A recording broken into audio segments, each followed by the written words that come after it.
If you drive in the UK, September 2025 has just brought in a wave of new changes that every motorist needs to know about. From the fuel you're filling up with, to the fines you could be hit with, to the toll roads you'll be paying for, these are updates that could hit both your pocket and your driving habits in a big way. Whether you're a daily commuter, a weekend driver, or someone who only takes their car out occasionally, these 5 new rules are ones you can't afford to ignore. Let's start with the biggest shocker of them all: toll roads. For years, drivers have debated whether the UK would move towards more toll-based systems like other European countries, and now that moment has arrived. In September 2025, several new toll schemes have been approved across England and Wales, with a heavy focus on busy motorway stretches.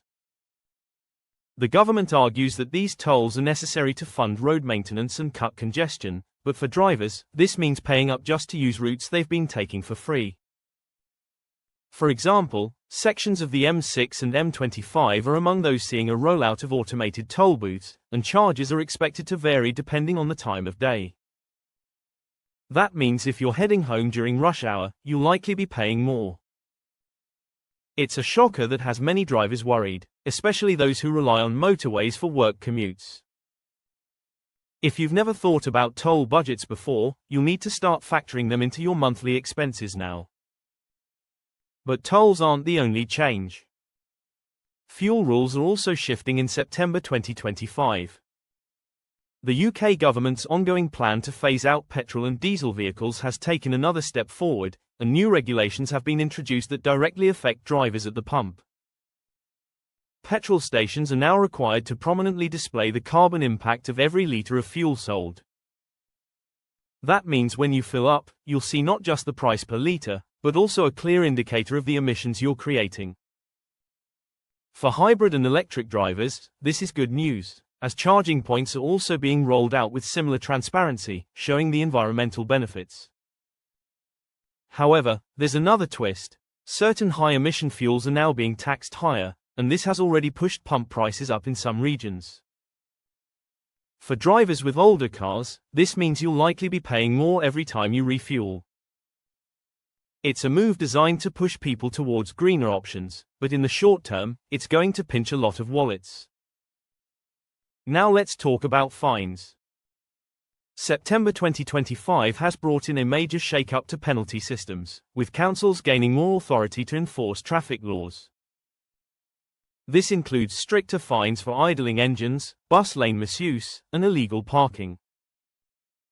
In fact, one of the biggest updates is the nationwide rollout of camera-based enforcement in more residential areas, meaning you could get fined without even realizing it until a letter lands on your doormat.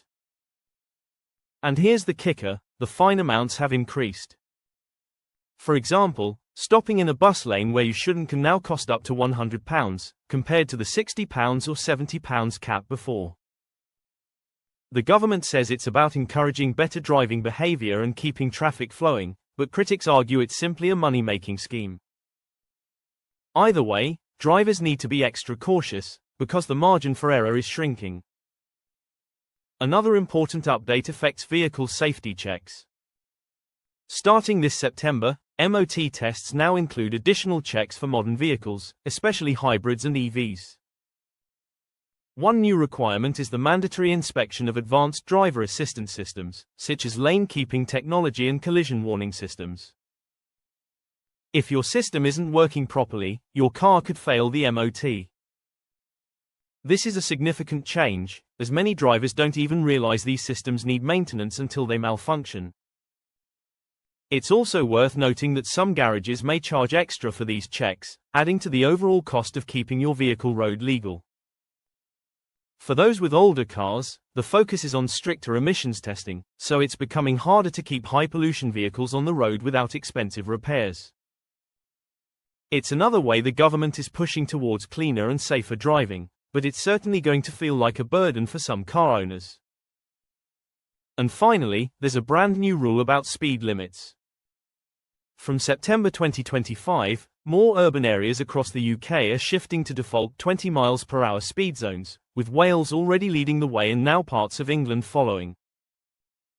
Councils argue this is about improving road safety, particularly in residential neighborhoods and near schools.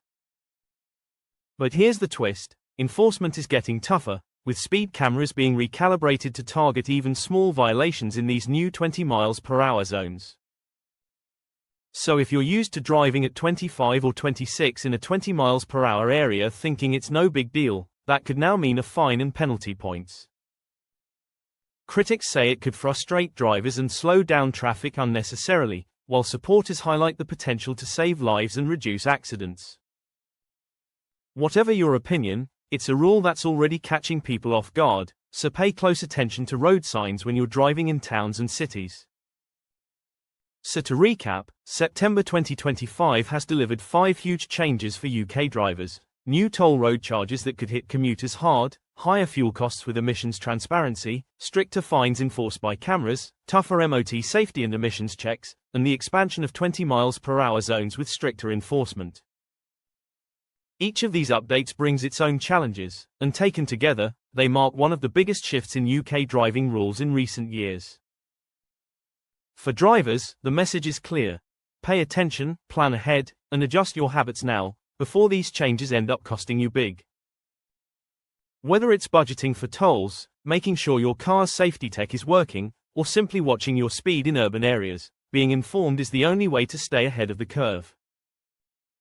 If you found this breakdown helpful, don't forget to share it with your friends and family who drive, because these rules affect everyone on the road. And let me know in the comments, which of these new laws do you think is the most unfair, and which one do you actually support?